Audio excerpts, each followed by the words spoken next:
Live from Studio E in Rockefeller Center on the coldest morning so far this year. This winter, I should say. It's Fox and Friends. It is 17 degrees here in Midtown Manhattan. What's great about being in Rockefeller Center, because I think there are 11 buildings that are part of Rockefeller Center right around this area. There's an underground system here. So tunnels. Yes. Yesterday I needed to be on Fifth Avenue, which is a block away where Trump Tower is, and I wasn't going to Trump Tower. And I went underground the entire way. I stopped. I got some breakfast. I kept walking. Yeah, it's settled. There's stores there. There's people. It's great. Yeah, you can do all your Christmas shopping underground, and you never have to get out in the cold. It's not like the Texas border where you tunnel through and you're not tunneling under anything. This is true. It's legal. It's legal, and you don't need your passport. And then you can jump on a train and you can head home. They don't have passports that are using those tunnels anyway. That's a good point. Hey, let's talk about the thank you tour. What is left in the thank you tour? How about a stop Saturday in Mobile, Alabama? But today will be Orlando, Florida. And yesterday, it was a very, very special appearance, I believe, in Pennsylvania. Hershey, Pennsylvania. They ate some chocolate and talked to the crowd. Absolutely. Hershey is, of course, the candy capital, and Donald Trump victory was sweet in Pennsylvania. He made it very clear right at the get-go, you know, no Republican has won this state in 30 years, and going forward, he wants to be the president for everybody. He's calling for unity, despite some on the left who just aren't happy yet. We will heal our divisions and unify our country. We will be a unified country again. When Americans are unified, there is nothing we cannot do. No task is too great, no dream too large, no goal beyond our reach. My message tonight is for all Americans, from all parties, all beliefs, all walks of life. Whether you are African American, Hispanic American, or Asian American, or whatever the hell you are, remember that we are all Americans, and we are all united by one shared destiny.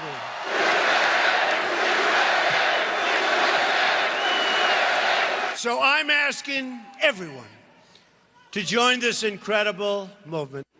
Well, we know that Donald Trump had joined the show for about 5 years every Monday or Tuesday at a certain time. There's no doubt about it. He was watching our show yesterday because one of the right in our top of our block of all 3 hours, we were focusing on what was happening out of the White House, and they seemed to become a political organization again instead of a bunch of guys trying to use some bubble wrap and taping up boxes in order to get out in 36 days. They decided to bring up this whole Russian hacking and the possible complicity of Donald J. Trump. Josh Earnest did. Josh Earnest did, and it's farcical. Somebody's either putting him up to it or he has gone rogue. You make the call. He was saying it's fact. It's fact that Donald Trump was encouraging Russia to hack Hillary Clinton. And Donald Trump had a message for Josh Earnest, who is the press secretary for President Obama. Listen. No. Although this foolish guy, Josh Earnest, I don't know if he's talking to President Obama. You know, having the right press secretary is so important because he is so bad the way he delivers a message. He can deliver a positive message and it sounds bad. He could say, ladies and gentlemen, today we have totally defeated ISIS, and it wouldn't sound good, okay? All right? But the president's very positive, but he's not positive. And I mean, maybe he's getting his orders from somebody else. The president did say to Daily Show the same thing Josh Earnest said, and that Donald Trump even called for Russia to hack into Hillary Clinton's email. But the Daily Show is a comedy show, so maybe the president was being funny. At the top of that soundbite, you heard people booing because the president-elect had mentioned Barack Obama, and people started booing, and Mr. Trump was, you know, he's trying to dial it back. No, come on, give him a chance. But he was taking a shot at Josh Earnest because Josh Earnest is the embodiment of the political left, which first started with the recount. That didn't work. Now they moved on to Russia, hack things, and influence the election. Brian's going to interview John McLaughlin, the great Republican pollster, who's going to tell you about how, while Russia is accused of influencing our election, we actually influenced the Israeli election a couple of years ago, at the direction of Barack Obama and spent hundreds of thousands of U.S. dollars to try to do it. He's got proof. He'll be here in 10 minutes. There is no way Josh Earnest is saying something the president doesn't want out. The president didn't write his copy, but he knows the spirit of what he He's does. All right, well, you never know. With Loretta Lynch, she is the top attorney. Sure. She's with the Obama administration. She was at a Politico event yesterday, and she was speaking about this very issue, whether or not Russia did hack or was involved in this and hacking the election. And she said there's absolutely no evidence. Listen to this.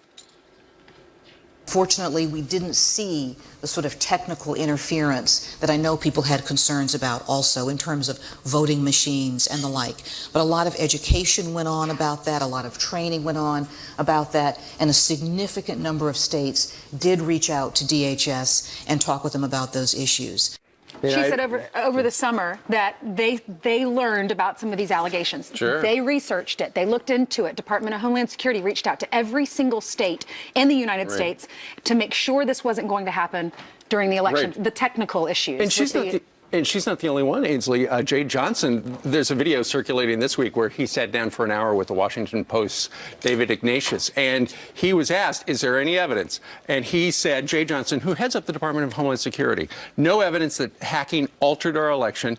On election night, they had a crisis management team. They were all watching. Nothing happened. And so then he was asked, so did it influence the election? That's the question about intent.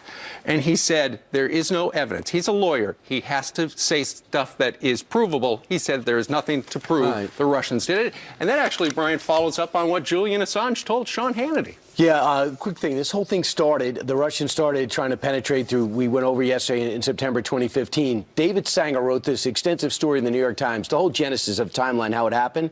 And he said one of the reasons that Barack Obama did not lash out at Russia and give them some of their own medicine was because he was concerned that they would come back at us on election day. And I'm thinking to myself, are we a superpower? Do we walk around timid? I'm so afraid that if we attack them for attacking us, they'll attack us back. What has happened to us? But ultimately, knowing that there was the threat from the Russians, the administration chose not to do anything because they were so positive that Hillary Clinton was going to win. Now, according to Julian Assange and other insiders, they say this was not the result of a hack. It was the result of a leak. Somebody who legally had the information inside the DNC or the government gave it to WikiLeaks. And we heard a story yesterday about how the information came to WikiLeaks in the form of documents in a park in Washington. That's right. Julian Assange was on with Sean Hannity last night, and he says that they didn't get the information from Russia. Listen.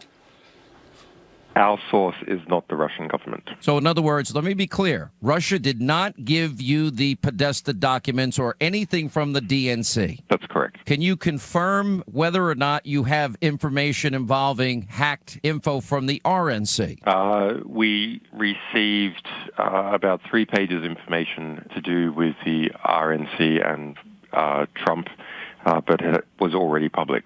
I just have trouble using Julian Assange as a source. The guy's a professional hacker. I mean, he's on the run, on the lam, because he's That's why he's not allowed in our country. And I agree. It's wrong. Everyone I don't know agree if he's with telling that. the truth. Is that a solid source, though? Do we believe anything he's saying? You have a good point. But when he released all of the emails, they were legitimate emails from Podesta, from Hillary Clinton. If you read the emails, what they wrote is what people had a problem with when they went to the polls. Yes, it's wrong for him to do this, but what those emails did was pulled back the curtain on what's going on in the Hillary camp. But that's true. But if you talk about where it came from, I just don't know if I believe. I see what you're saying. No, my point is, I don't know if I believe Julian Assange when he says anything besides, I'm not saying the emails were altered, but I'm not saying I trust where it came from because he said it. I know what you're saying. However, over the last 10 years of WikiLeaks, nothing he has said so far has been proven inaccurate. Well, we report. And we you just guys don't get know. to We still decide. don't know where it came from. Tell us where it came from. Well, he said most of the stuff is in the dark. He said from some guy that he met in the park. Sounds good. Oh, that park. Someone who was upset, who had intel of what was happening within the Clinton Foundation was Check upset. the park for Julian Assange. Well, the legacy media says it was Russia, and he says it was not. So anyway, that's what we're going to go into. We report it, and you can decide. We're going to go into it all morning long because you need to know what's going on going into your Friday. In the meantime, Heather Nauert, who was at our big bowling party you're going to hear more about coming up in 20 minutes, joins us with the news. Good morning. How fun was that? We had a great time. Good morning to all of you. Hope you're off to a great Friday morning. Couple news headlines to bring you, starting with a very serious story. It is breaking right now. Another police officer shot in the line of duty. Officers were responding to shots fired in the neighborhood north of Seattle. That gunman, violent and well-known offender in that area, barricading himself inside a house and then firing on police officers for hours. One cop with nearly 30 years experience on the job was shot in the head. He's 61 years old and a father of 3. He just came out of surgery and is in serious but stable condition at this hour. The 44-year-old gunman now in custody. 2 other suspects being questioned at this hour, and we will be praying for that police officer this morning for his health. Well, 2 birds, 2 planes, and nearly 2 disasters.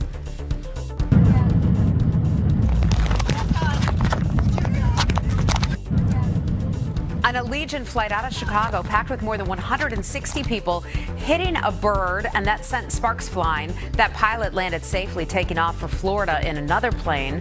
Also in Chicago, another bird strike forced a Southwest plane to turn around after it took off from Midway Airport. That plane also landed safely, and we know how dangerous that can be with birds. Chaos over Republican-backed bills, leading to more than a dozen arrests at a North Carolina state legislature. Protesters rallying against newly passed laws that limit the power of the state's incoming Democratic governor, Roy Cooper. Lawmakers calling a surprise session to approve bills that include reducing Cooper's power to make appointments. He takes office January the 1st. And the 2 teenagers charged with starting those deadly Tennessee wildfires could spend the rest of their life behind bars. That's because they could be charged with murder after the fires left 14 people dead. Damage estimates now topping $500 million. Thousands of homes and businesses destroyed, and people died as a result. But country music legend Dolly Parton is helping to put a dent in that total. She hosted a telethon to raise money, and she just tweeted this, quote, "I'm overwhelmed by your generosity. In total, we've raised about $9 million for folks in our county." And those are your headlines. We love Dolly Parton. She does so much. Of course, she's from Tennessee. It's wonderful what she's doing. I'll see you soon. Thank you. Thanks, guys. All right, straight ahead, a Fox News alert on this Friday. Nearly 10,000 first responders mistakenly exposed to a deadly poison while training at a FEMA facility. How in the world did that happen? We'll tell you what we know. And remember this moment on Fox and Friends? Oh, yeah. Folds of Honor and country superstar Lee Brice giving a Gold Star family their late father's truck. This morning, a major update for that family. All right, with allegations of Russian interference in the presidential election, our next guest says it's exactly what President Obama did in the Israeli election when Prime Minister Benjamin Netanyahu won last year. Republican strategist and Trump campaign pollster John McLaughlin here to explain. And if President Obama had his way, Netanyahu would not have won, right? That's right. And it was because the campaign was right before President Obama was making his case to do the Iran nuclear deal. And Prime Minister Netanyahu was a big critic of it, and still is. And still is. And also, as you know, he spoke before Congress to make his case at the same time. And the president didn't want him to come, and he tried to get Democrats to boycott. So they did an investigation to find out, what did we do? What role did we play in the Israeli election? What did the Senate committee find out? They found out they were sending American tax dollars were used on nonprofits, One Voice, and these other groups. They spent $350,000 was traced, but there was other money that's fungible, where they were building a voter database, they were organizing. Ultimately, it became a super PAC that took in millions of dollars of campaign contributions, much from American Democrats and Obama supporters, that was run by Jeremy Bird, who was the Obama for America political director. And the one goal of the super PAC was to defeat Prime Minister Netanyahu. And to get this guy Herzog in. Right. And who won? Netanyahu won, but it was close. I mean, there were times where we were losing because the Prime Minister would say. You said we, you mean? The Netanyahu campaign that I was working for, that I was polling for, the Prime Minister would say, they have a machine out there. And I was like, yes, they're very good. And we had to build enough passion in the Israeli electorate that we won decisively. And he did. The Prime Minister was great as far as message and principles and speaking out. So when the president says he's outraged that Russia may have played a role in our election, his hands are dirty. Totally hypocritical. And when you see what's happened in the Middle East, here Israel is our strongest democratic ally. and our and basically he was trying to defeat the government of our strongest opponent, and I mean our strongest ally, and that kind of opposition. Think was about this, unbelievable. John. He pulled back and didn't go in on the Green Revolution in Iran to keep this deal going. He allows Iran into Iraq to keep this deal going. He allows Assad to stay, and he maybe doesn't retaliate against Russia to make sure they stay on the same page to keep this terrible deal with Iran going. Right. And that Senate panel that found that they were using tax dollars for political purposes in Israel to defeat the prime minister, that was chaired by Senator McCaskill, who's a Democrat, as well as Senator Rob Portman.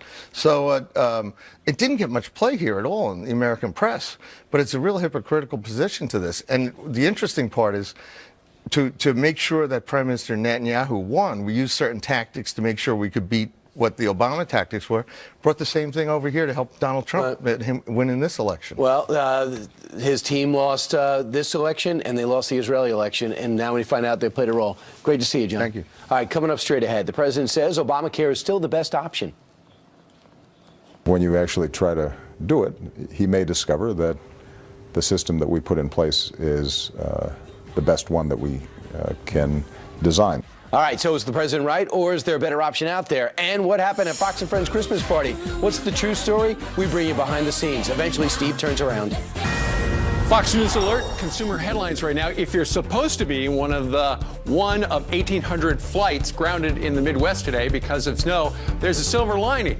Major airlines, including American, Delta, United, and Southwest, now allowing you to change your travel plans free of charge. Well, that's nice of them. And fast food getting faster. McDonald's will be testing delivery in the new year. Mickey D's, that's right. Starting January 1st, nearly 200 restaurants will offer the option in Orlando, Tampa, and Miami, all in Florida. And students can save money on college by bunking with grandma. New York University is launching a program next fall housing students with senior citizens who just so happen to have spare bedrooms. Participating students will pay $5,000. Typically cost nearly $20,000 to live on campus, so they wind up saving $15,000 and get a friend. All right, Ainsley's on the couch with a friend. What a cute story. Thank you.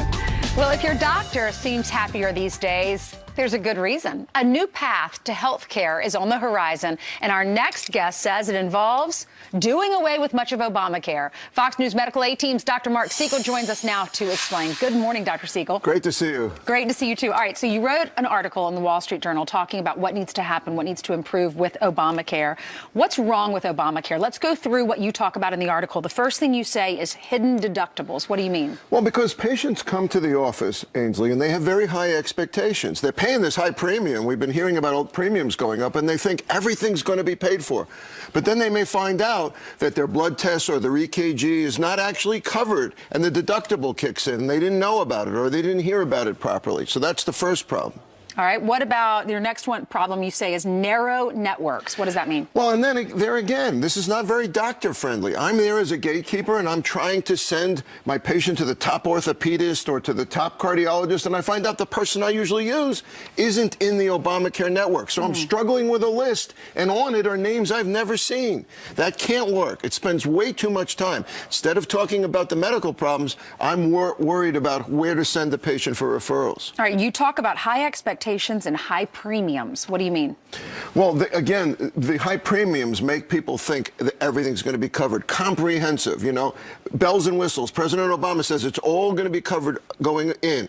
Maternity care, which makes a lot of sense. But some of the other things that are covered are what's leading to the skyrocketing premiums, plus insurers dropping out, plus the fact that those up to the age of 26 and over, 27, 28, 29, are saying, I'm healthy. I don't want health insurance. I'm going to wait until I'm sick. All right, so what do you think needs to be done? You talk about repealing it. You definitely want to repeal. What does that entail? Well, again, I think that Obamacare is bleeding onto the healthcare system, that even the employer-based model is being affected.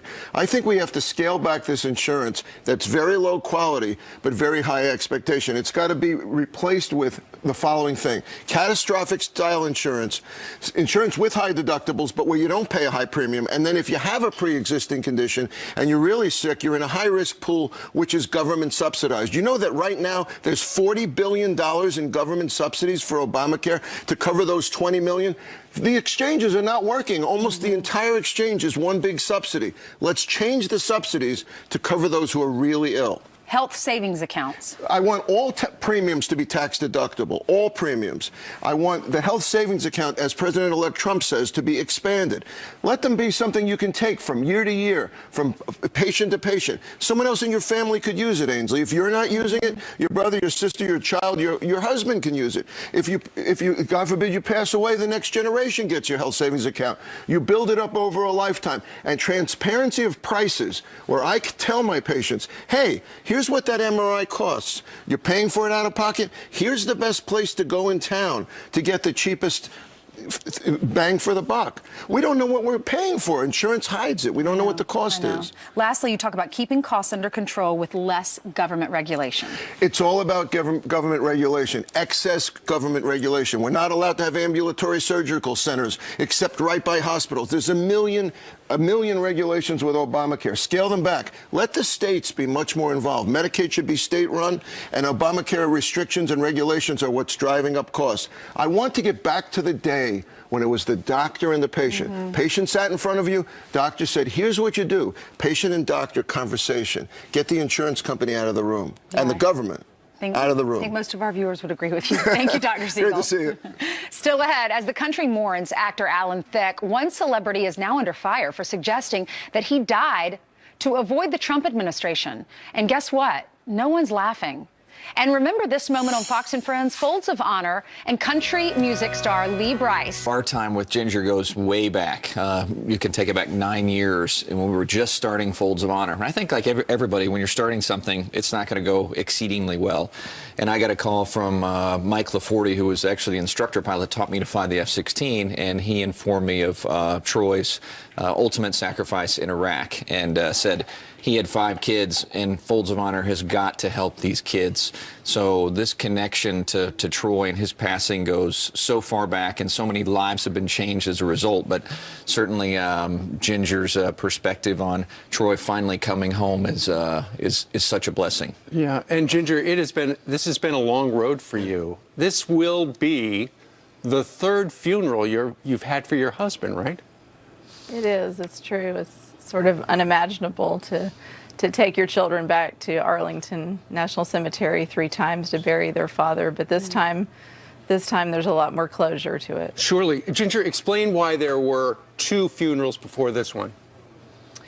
Well, back on November 27th, 2006, when he was killed in combat, he was serving our country as an F-16 pilot in the Air Force, and he died in a combat mission where he saved the lives of over 20 special operators. And when he lost his life, tragically, before our troops were able to get into the crash site, he was taken by insurgents. And it was just a nightmare for our family, to lose him, and then to know that we didn't have his body to bury. And so there was some DNA left at the crash site, and that was confirmed that he had been killed, and that small amount was what we buried in 2006. Ginger, what are you feeling today? His body's coming home right before Christmas, and now you'll finally get, I guess, closure? Is that what you would say? How do you describe what you're going through?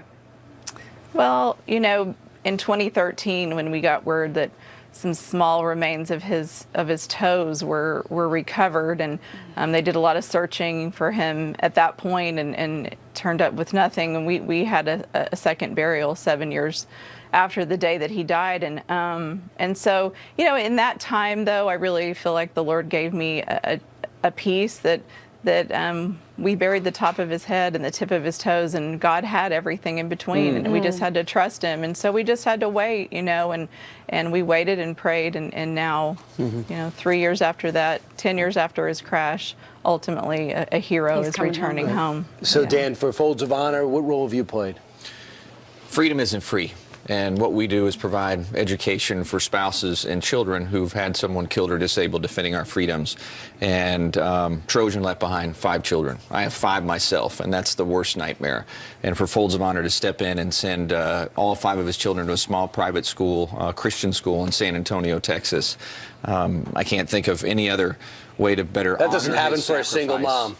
No, it doesn't. And we'll take them all the way through college. But to honor that sacrifice first and foremost by taking care of that legacy, and I think I speak for every member of the military like myself, that if something were to happen, your greatest concern is what happens to my spouse and my children. And that's where we step in. This is not the first time we have met this family. We met this family on this program in one of the most impactful, emotional moments I have ever witnessed with my own two eyes. This past Memorial Day. Absolutely. When we found Troy's truck and returned it, there's the segment there, and he had actually sold his truck just before he left, and through Colonel Ravella and Ginger and the Schmitz, they were able to find this truck and deliver it back to his sons. Ginger, go ahead. Ginger, as a mother, I'm looking at this video and I see you in the background crying. I can only imagine what this means to you, seeing your children have a piece of their father back and your son's there in the front seat crying. What has Folds of Honor meant to you as a mother and helping your children? You know, it's peace of mind, but it's also a way that my kids go to school every day and they know they're going and getting an education because of who their father was and how he lived and how he died. And so that is ultimately a thank you from the American people to my family for our sacrifice is the education of our children. And I always tell people, you know, if you'd run into my husband at the airport in uniform and thanked him for his service and asked what could someone do for him, he would have said, you don't need to do anything for me, but if something happens to me, will you take care of my wife and kids? And surely. Folds of Honor is helping do that. They are indeed. All right. Ginger, we thank you very much. Merry Christmas to you and your family. Thank you. Major Dan, how can we help Folds of Honor? This year we put over $13 million out in financial aid to families. There were millions in unfunded qualified requests. So our humble ask to Fox Nation is to make a donation. The gift during this holiday season of an education to these Gold Star families is something that we're honored and humbled to pay forward. Foldsofhonor.org? That is correct. Thank you, sir. Thank you. God bless, you so much. and Merry God bless Christmas to you guys and everybody out there in the Fox Nation that supports our foundation. Thank you. Just to give back, we want you to toss to Heather. All right. Heather. Major Dan, I'm just so struck by the great work that you do and what a hero Ginger's husband was, having saved all those American lives and paying the ultimate sacrifice. We're all doing God's work. It is a true blessing, especially this time of year, to bring Troy home. We're grateful for good folks like you. Thank you so much, Major. Thank you. All right, Fox News alert to bring you right now. Nearly 10,000 of our first responders mistakenly exposed to the deadly poison ricin. According to USA Today, it happened at a terror response training facility at FEMA's Center for Domestic Preparedness in Alabama over the past 5 years. That facility reportedly blaming a mix-up with another stronger version of ricin. FEMA says that no one has gotten sick, thankfully. Wow. A frightening report as illegal immigration reaches a record high number in the month of November. Border Patrol agents say they caught more than 15,000 undocumented immigrants traveling to the United States as families. A staggering 7,000 children traveling without parents. In total, more than 47,000 from Central America illegally crossed the border last month alone. Now that's a 44% increase from last year. What numbers? And talk about a classless comment. The former House TV star Lisa Edelstein under fire this morning for a tweet implying that Alan Thicke, the actor, died to avoid a Trump presidency. She tweeted this, quote, "Rest in peace, Alan Thicke. Seems like everyone is checking out before the Trump-apocalypse." Nope, she sure wrote that. There she is right there, smiling. Well, many users quickly calling the tweet classless, but the actress wasn't fazed. She continued to retweet anti-Trump protests. Those are your headlines. That is just sad. Oh, All right. For the family and all around, it is really something what else. an idiot. Yeah. All right. Thank you very much. Guys. All right, coming up, it's the picture of hard work. A Chick-fil-A worker in a sling and a neck brace, still serving customers. Why? Well, he's here to share his story. So don't give it away. Okay, I'm not going to tell you. It is one every kid should hear, so bring your children into the room. Then a bombshell report about what the FBI director told the president-elect about the Russians' impact on the election and what he told President Obama. President Obama not going to like it. We got the inside scoop. You're only going to hear it right here on Fox and Friends, live from New York City. All right, Fox News alert. Right now here in New York City, it is 17 degrees according to the sign across the street, but Janice Dean is outside. Janice, according to my app, it feels like it's 9 where you're standing. Probably correct. It is cold outside. It's so cold. This is the coldest December we have had in years here in New York City, with those temperatures and the wind chills making it dangerous. So dress appropriately. Look at the temperatures right now. You can see where it's below 0, single digits, and freezing as far south as the Gulf Coast and the southeast. But yes, across the Northeast, we're really getting a taste of how cold it is, with single digits, below 0, minus teens in Boston, across the Great Lakes. We're going to get a quick warm up this weekend. But the other big story is we have a couple of systems that are going to produce snow, winter weather advisories for over 36 states right now. This storm system is going to affect millions of people starting today and going to the weekend. Not only snow, but we could see severe weather across the south tomorrow, including tornadoes, freezing rain and sleet. It's going to be a mess for millions starting today, heading into Saturday and Sunday. Look at all the winter weather advisories. 38 of the 48 states in the lower 48 are under a winter weather advisory. And then you see the purple there, that's freezing rain watches and warnings. So big deal this weekend.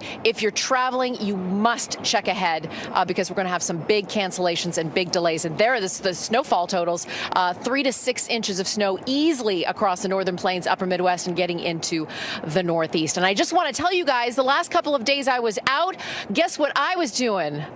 Well, I think I know. I think you were with Paula Deen, the cooking machine. I was with my sister cousin, Paula Deen, and we were doing a Christmas special that's going to air. Well, we're going to have it next week on Fox and Friends. Wonderful. It was wonderful. Her house is decorated in all Christmas things, including her bathroom. We'll show you. Her bathroom is huge. It's incredible.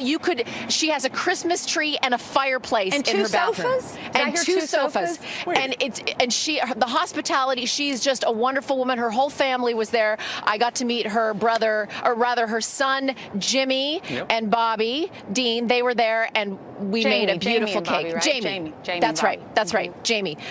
So it was a wonderful time, and I can't wait to show you that package next week. So I hope you will stay tuned. I've never heard of somebody having a Christmas tree in the bathroom. Oh, it's incredible. You could camp out there, and I would like to. All right. Well, we missed you last night at the Christmas party. You're feeling better, though, aren't you? I am.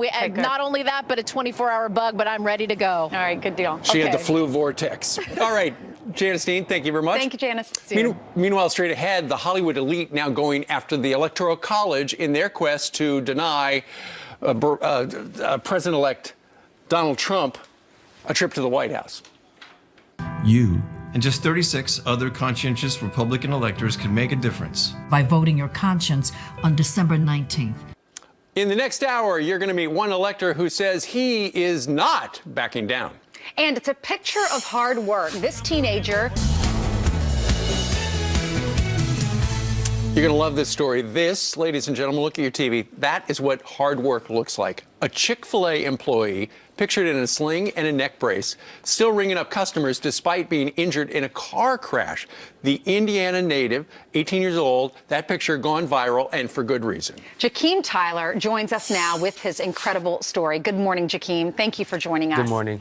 We shared your story yesterday, and our viewers just loved your story because you embody hard work, you're a good person. How did your story go viral? What happened? I was working, and Cameron took a photo of me, and he posted on Facebook. And later that day, later that night, it just starts to blow up, and it went viral. It did go viral. And he put that image up because you told him he said, "What are you doing at work? You should be at home." And what did you say? I said, I'm getting money so I can pay regular bills like a teen does, phone bill, to get some gas in the car, but also to feed the homeless this Christmas. That's right. And he was so struck by that story about how you wanted to help feed the homeless, he set up a GoFundMe page, and the goal was $2,500. Well, we can go to the site right now. He wanted to raise $2,500. You're now at close to $30,000 that people all across the country are calling in to help you feed the homeless. What's your reaction to that? Almost $30,000. I'm very blessed and grateful to have this opportunity. Thank you for everyone that has been giving and supporting me.